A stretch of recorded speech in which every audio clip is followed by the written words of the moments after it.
banks are giving good payouts. What is the reasoning behind that? Well, one of course is it's the year end for banks, and the banks historically have always been good paymasters when it comes to dividends. Also, we have to look at sort of the economic environment we're operating in, and in terms of the government of Pakistan, a lot of banks are, majority held by the government of Pakistan, and as such they become a big stakeholder. With the kind of situation that is arising in terms of the budget deficit, then you can expect these banks or any sort of large government-owned enterprise to pay good dividends this year. Well, Maheen, just to be the devil's advocate, मैं आपसे निरान से थोड़ा सा जो है यहाँ differ करूँगा. Good पे आउट्स अगर यील्ड बेसिस पे देखें तो बैंक्स जो हैं अच्छे पे आउट्स नहीं देते हैं purely on yield basis.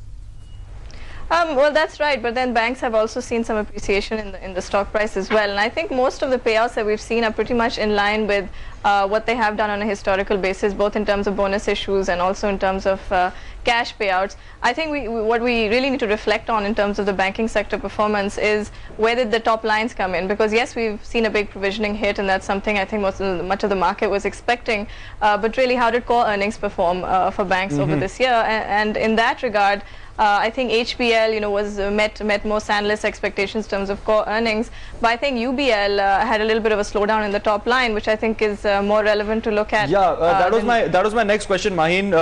Good payouts, that's great. लेकिन अगर हम earnings पर एक नजर डालें और काफी research analysts और I'm sure BMA Capital ने also जो provision की hit थी वो तो discount कर दी थी, और consensus forecast के मुताबिक UBL का जो है उसकी deviation 12.55% की आ रही है below expectations, and the same goes for HBL, which is also below expectations. 16.44 expect कर रही थी market, and the detailed results के net interest income में सिर्फ 2% का इजाफा हमको नजर आया in HBL. Are the banks doing as well as they were doing in 2006, 2007? Well, I think there was going to be some slowdown in core earnings over 2007. I mean, we're operating in a very tight monetary environment, and of course the kind of growth we've seen on the private sector side has not been as strong as we've seen in previous years. So while net interest margins are still fairly strong, I think overall loan growth is headed for a slowdown. We've seen early indications of that, I think, come through in 2007, but I think over 2008 is largely going to be a consolidation year in terms of loan growth.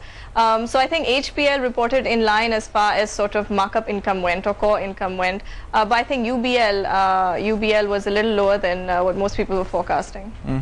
Okay, coming back to HBL, जैसे कभी हम बात भी कर रहे हैं माहीन के जो नेट इंटरेस्ट इनकम जो है सिर्फ उसमें 2% की ग्रोथ हमको नजर आई है, तो फॉर 2008 आप लोगों की क्या एक्सपेक्टेशंस है? Well, we expect NIMs overall to decline very gradually, and I think some of that has to do with the fact that banks will be unable to lend at such high margins and generate the kind of loan growth that they need. So I think you will see some pressure on NIMs going forward, but you have to also understand that we're coming off an extremely high spread. We're looking at NIMs of about 6.5–7% for some of the big banks, and really in a regional context where most of the region is looking at 2–3% net interest margins, you can expect that to come down, I think, gradually, and especially as competition increases, as monetary conditions become tighter, and it becomes harder to generate that kind of loan growth. You will see banks beginning to drop. Mind, we're running out of time. Very quickly, काफी ज़्यादा results above expectations आए हैं. It has not been that bad so far. What are you expecting from the companies up ahead? I think important announcements coming up ahead, definitely in the OMC sector. Shell reported very good earnings. PSO, I think, should have a very good quarter as well. I think the fertilizer companies, Engro, should report quite well. So all these companies are really going to lead stock market valuations into 2008, and these are the sectors I think we need to focus on. बहुत-बहुत शुक्रिया Maheen Rahman, Head of Equity Research, BMA Capital. Thank you for joining us on Market Wrap.